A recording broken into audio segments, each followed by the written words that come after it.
Welcome to this seminar. We've got 4 items on the agenda for this seminar. First, the usual check-ins and reminders to help you stay on track. Second, our main topic and the one we'll focus on most, which is looking at communication as a form of self-presentation. Third, we're going to give you a brief introduction to an activity that your instructor may wish to do with you in your seminar.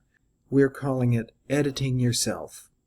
Finally, we want to direct you to 2 articles on opposite sides of the question about social media. First, a reminder, which is that your 4th discussion post is due Sunday, April the 5th. By the way, if you haven't already taken note of the revised due dates for discussion and blog posts, it's on the news page of D2L. The second thing is to check with your instructor if you aren't sure of your due dates for the professional portfolio that we introduced to you last week. Now, let's talk about communication as self-presentation. The point here is that it isn't just celebrities who have to be careful about their image. Every responsible professional is aware of how they present themselves, and the care they take with their self-presentation goes well beyond how they conduct themselves face-to-face. It extends into the digital realm as well, or if it doesn't, it should. Because everything we put out there, or agree to be tagged on, plays a part in how people perceive us, for better or for worse, as we saw from the examples in last week's seminar. Ideally, it's a bit like editing a movie or writing a story. You are your own character, and nobody who wants to be seen as a professional is putting it all out there. Instead, we are making careful decisions about what and how to share. This is what we call self-presentation.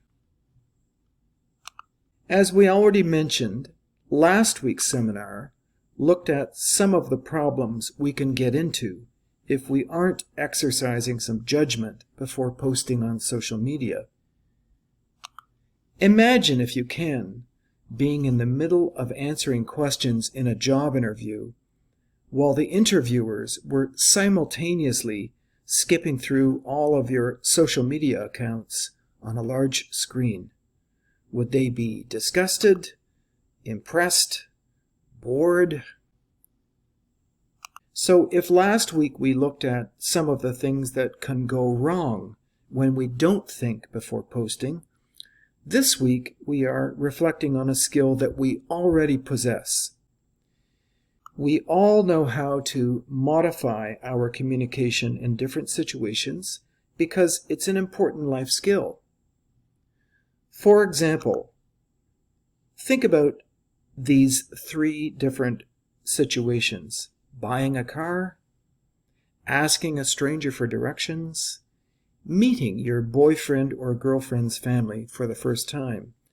More formal or less formal, body language, facial expressions, and so on. There's an activity that we call editing yourself that your instructor may want to do with you in the online seminar session, where we have you work in groups to decide how you would modify your self-presentation in a number of different scenarios. For instance, a first date versus a professional job interview. Here's the form that we sometimes have student groups fill out when they are brainstorming different scenarios. So you can see it isn't just what you say in different situations, but also how you say it, how you would use body language, and how you would choose to modify your appearance. Let's just pause a moment on the job interview situation. The issue here is that there is only so much you can do to present yourself well in a job interview, because you can't completely control how others are going to interpret what you say or how you say it. From the point of view of the employer, what they see in an interview isn't a guarantee that someone will in fact be a good employee. All you can do is be intentional as possible about your self-presentation. And even though that sounds simple, it takes a lot of practice. Back to the subject of social media and professionalism, we've posted these 2 articles on D2L that tackle the question from opposing viewpoints. Your instructor may choose to use them for an in-class discussion or writing activity. Thanks for listening in. If you have questions about anything we've covered here, please contact your instructor.